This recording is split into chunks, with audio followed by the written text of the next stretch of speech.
Yung party mate nyo, si Senator Robin, medyo nagkaroon ng controversy over the weekend because of the dripping session inside his office. But he already apologized to the Senate officials. Sa tingin nyo, ano yung dapat lang na i-consider dito? Tapos na ba yung issue or may mga kailangan lang talaga i-clarify, especially sa mga first-termer na senators? I think I heard something from the chairperson of the Senate Committee on Ethics.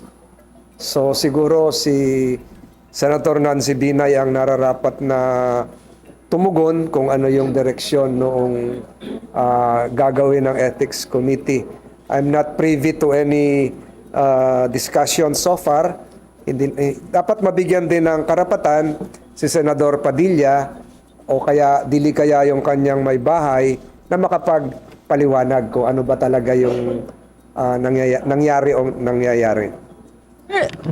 Bilang isang veteran lawyer, ganun ba ka-serious yung isang incident? Kung kayo tatanungin, dapat po ba umabot pa to sa ganung situation na may investigation, possible investigation yung Ethics Committee or a sincere apology is enough? Para sa akin, siguro yung nag-apologize na ba? O hindi ko alam.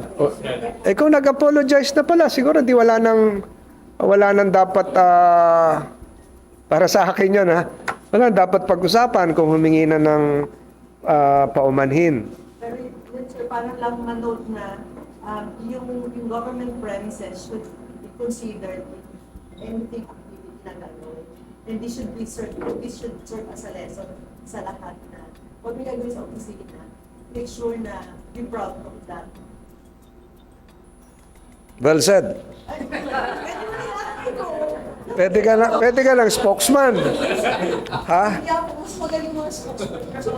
Sir, for soundbite purposes. Ayan na, soundbite niya. Nangangagat pa. Hindi namin siya pwede quote. So siguro yung sinabi ni ma'am, humingi na ng paumanhin, tanggapin na natin yon. Di ba? Ano kasi ngayon the age of social media, talaga madaling lumaganap yung ganyan. Sa akin siguro, mag-usap si Senator Nancy at si Senator Robin, kung katanggap-tanggap. Yung paghingi ng paumanhin is a sign of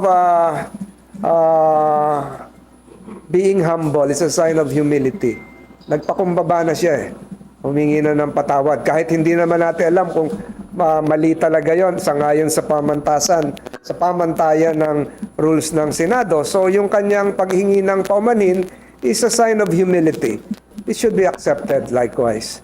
And reciprocated with an acceptance that said act will no longer be committed in the future. Case closed.